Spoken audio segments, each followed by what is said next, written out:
Masalahnya hari ini banyak ahli bid'ah, kalangan salafi wahabi sibuk memfitnah ahlu sunnah, mengatakan bid'ah, mengatakan syirik, mengatakan kafir amal ahlu sunnah. Umat Islam Riau, jangan takut, jangan khawatir. Yang kita buat selama ini adalah amal ahlu sunnah. Tinggalkan ahlul bid'ah, jangan dengar ahlul bid'ah, jauhi ahlul bid'ah. Maka jangan sekali dengar orang salafi, orang wahabi, jangan duduk di majlis mereka, jangan beribadah, jangan datang ke masjid mereka, karena tidak sama keyakinannya dengan ahlu sunnah, tidak sama amalnya ahlu sunnah. Bapak ibu tidak akan tenang, maka ibadah tidak akan khusyuk, sehingga solat bapak ibu tidak akan nikmat. Maka solatlah ke Masjid Raya An-Nur, ke Masjid Al-Falah, ke masjid yang lain, masjid ahlu sunnah. Menuntut ilmu lah di masjid ahlu sunnah yang ada di Riau.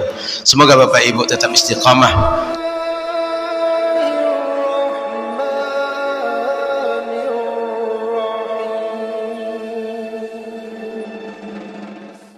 Assalamualaikum warahmatullahi wabarakatuh. Bismillahirrahmanirrahim. Alhamdulillahi rabbil alamin. Allahumma salli ala sayyidina Muhammadin.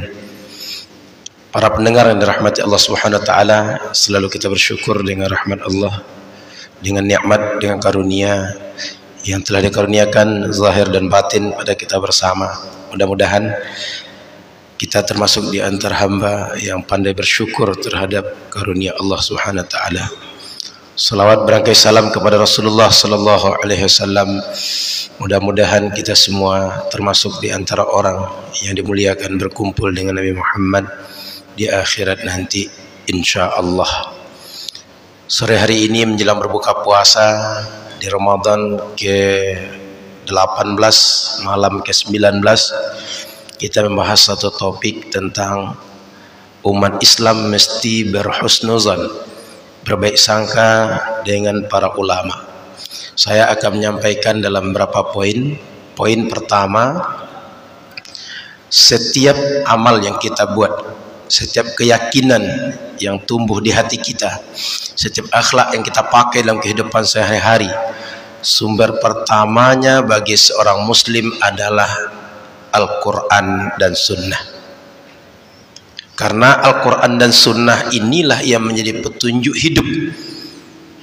Al-Quran dan Sunnah diturunkan untuk kita sebagai bayinat, penjelas, hidayah, untuk petunjuk bagi kita, sehingga tahu apa yang patut dibuat, apa yang tak patut dibuat, mana yang semestinya didahulukan, mana yang tak semestinya didahulukan, mana yang manfaat, mana yang mudarat. Kalau tidak ada petunjuk, kita tidak akan tahu hidup ini akan kemana, dari mana, untuk apa, dan bagaimana. Maka poin pertama, semua kita mesti sepakat, dalam Islam rujukan kita semua adalah Al-Quran dan Sunnah. Poin kedua, Al-Quran dan Sunnah ini ketika Nabi wafat itu semuanya terhenti. Tidak ada Al-Quran turun di hari ini, tidak ada Sunnah turun di setiap masalah, setiap peristiwa yang terjadi, tapi berhenti dengan wafatnya Rasul sallallahu alaihi wasallam. Sementara fakta kehidupan masyarakat, perkembangan perilaku masyarakat, gaya hidup satu tempat dengan yang lain itu tidak sama. Maka penjelasan hukum syariat secara terperinci, secara detail terhadap satu masalah itu tidak untuk setiap masalah yang terus berkembang, yang berbeda antara satu tempat dengan tempat yang lain.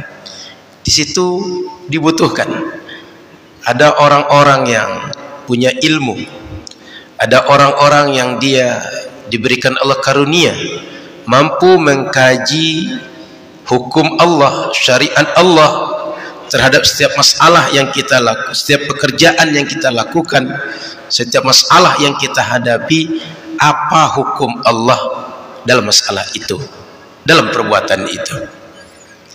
Maka disebutlah di dalam istilah para ulama ada namanya para mujtahid, orang yang mampu mengerahkan segala kemampuannya untuk menggali maksud, makna dan hukum Allah dari ayat dan hadis Nabi sallallahu alaihi wasallam untuk menjawab setiap apa saja yang menjadi pertanyaan umat dalam hidup sehari mereka terkait dengan agama.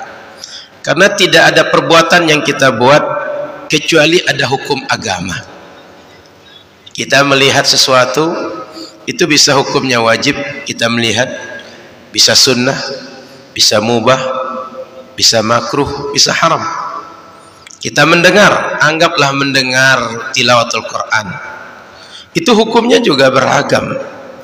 Kita mendengar percakapan orang, hukumnya juga bisa wajib, bisa sunnah, bisa mubah, bisa makruh, bisa haram, sesuai dengan realita masing-masing kejadian dan bagaimana para ulama melihatnya dari perspektif agama bersandarkan kepada pengkajian Al-Quran dan Sunnah. Maka manusia ini secara umum dalam beramal dengan Al-Quran dan Sunnah dibagi dua. Ini poin yang ketiga, dibagi kepada dua kelompok. Ada orang yang mampu mengkaji Al-Quran dan Sunnah sehingga dia bisa menyimpulkan begini hukum Allah dalam perbuatan yang saya buat. Ada orang yang tidak mampu. Maka orang mampu dia akan beramal langsung dengan Al-Quran dan Sunnah. Orang yang tidak mampu tugasnya beramal dengan mengikut orang yang mampu beramal dengan Al-Quran dan Sunnah. Tidak ada pilihan yang lain. Karena tidak masuk akal orang tidak tahu beramal dengan ketidaktahuannya. Yang masuk akal adalah orang beramal dengan yang dia tahu. Maka satu kemestian, al-ilmu qabla al-amal, mesti berilmu sebelum beramal. Tapi kan tidak semua kita alim, tidak semua kita yang setiap hari kerjanya mengkaji kitab kuning, kerjanya mengkaji ayat Quran dan hadis Nabi, lalu qawaid, lalu dawabit, kaedah-kaedah, ketentuan-ketentuan, aturan-aturan, syarat-syarat dalam mengkaji ayat Al-Quran dan hadis Nabi sampai pada kesimpulan hukum yang tinggal instan untuk diamalkan. Maka kita memang melihat realita manusia, ada yang dia sibuk dengan pekerjaannya sebagai pedagang, ada sebagai petani, ada yang dia sebagai buruh. Oleh karena itu ulama yang mampu beristihad itu sedikit, ulama yang mampu berinteraksi dengan dalil itu sedikit. Maka apa yang mesti dilakukan umat? Dia mesti mengikut orang yang tahu supaya dia bisa beramal dengan benar, beramal dengan ilmu, beramal mengikut ahli ilmu. Oleh karena itu kata Al-Quran, fas'alu ahla dzikri in kuntum la ta'lamun. Kalian bila dalam masalah agama tidak tahu, baik dalam masalah akidah, dalam masalah furu', dalam masalah apa saja dalam agama, kalau tidak tahu tanya orang yang tahu. Siapa yang tahu itu? Ulama. Wattaqullah wa yu'allimukumullah. Jadi kalau orang tidak tahu dan dia paksakan dengan ketidaktahuan, dia beramal dengan apa? Sudah pasti tidak dengan ilmu. Maka kalau tidak dengan ilmu, dia akan beramal dengan nafsu. Sementara agama ini bukan nafsu, tapi dia wahyu. Wahyu itu akan didapat dengan ilmu. Timbul pertanyaan, hari ini kita tidak berjumpa dengan mujtahid atau tidak ada mujtahid, maka kita mesti mengikut para alim, orang berilmu, al-mawthuq bi'ilmihi, yang dia otoritatif dengan ilmunya. Sehingga orang berilmu, orang yang termasalah ini seperti periwayat terhadap ilmu para mujtahid yang kita tak jumpa itu. Maka ketika kita mengikut mereka sama dengan mengikut mujtahid yang kita tak berjumpa dengan mereka. Sebab mereka seperti para periwayat hadis yang melanjutkan informasi dari para mujtahid kepada kita.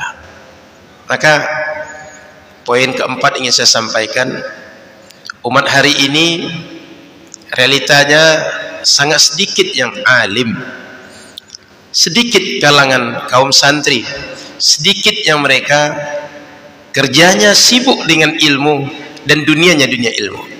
Maka mayoritas umat ini tugas mereka tidak lain adalah mendekatlah kepada ulama, mendekatlah kepada majelis ilmu agar beragama dengan ilmu, tidak dengan hawa nafsu. Lalu kaum muslimin yang dirahmati Allah Subhanahu wa taala, ketika para ulama dia menyampaikan sebuah masalah, kita mesti percaya dengan dia. Kenapa? Ulama ini dia kalau dalam bahasa Al-Quran, innama yakhshallaha min ibadihil ulama. Semua manusia ini bisa takut kepada Allah, tapi yang paling bisa takut dan boleh jadi satu-satunya yang bisa takut kepada Allah adalah para ulama. Kenapa?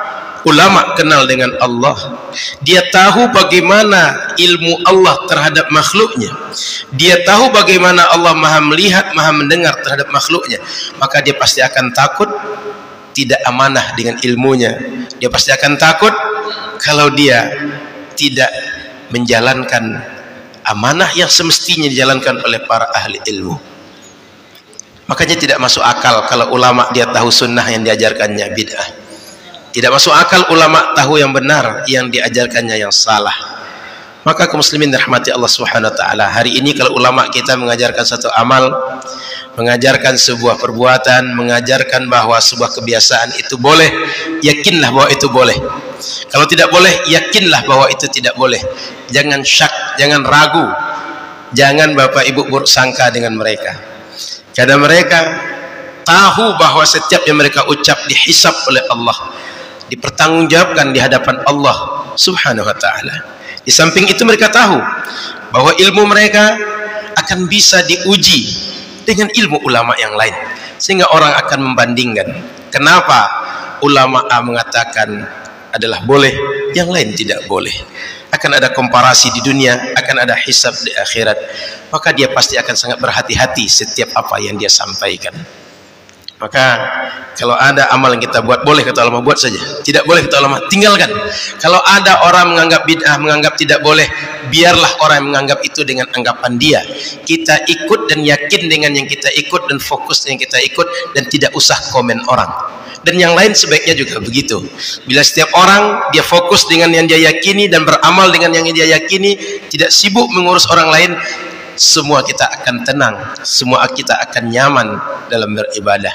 Masalahnya hari ini banyak ahli bid'ah, kalangan salafi wahabi sibuk memfitnah ahlu sunnah, mengatakan bid'ah, mengatakan syirik, mengatakan kafir amal ahlu sunnah. Umat Islam Riau jangan takut, jangan khawatir, yang kita buat selama ini adalah amal ahlu sunnah. Tinggalkan ahlul bid'ah, jangan dengar ahlul bid'ah, jauhi ahlul bid'ah. Maka jangan sekali dengar orang salafi, orang wahabi, jangan duduk di majlis mereka, jangan beribadah, jangan datang ke masjid mereka, karena tidak sama keyakinannya dengan ahlu sunnah, tidak sama amalnya ahlu sunnah. Bapak ibu tidak akan tenang, maka ibadah tidak akan khusyuk, sehingga solat bapak ibu tidak akan nikmat. Maka solatlah ke Masjid Raya An-Nur, ke Masjid Al-Falah, ke masjid yang lain, masjid ahlu sunnah. Menuntut ilmu lah di masjid ahlu sunnah yang ada di Riau. Semoga bapak ibu tetap istiqamah dengan ahlu sunnah sampai meninggal, sehingga bahagia di dunia, tenang nanti di akhirat, dan berkumpul dengan Rasulullah sallallahu alaihi wasallam. Kalau kita di dunia beramal dengan bid'ah, mengikut ahli bid'ah, maka di akhirat akan merugi. Di dunia tidak akan tenang, kita akan terombang-ambing dengan fitnah. Terima kasih. Mohon maaf salah dan kurang. Subhanakallahumma wa bihamdika, asyhadu an la ilaha illa anta, astaghfiruka wa atubu ilaika. Assalamualaikum warahmatullahi wabarakatuh.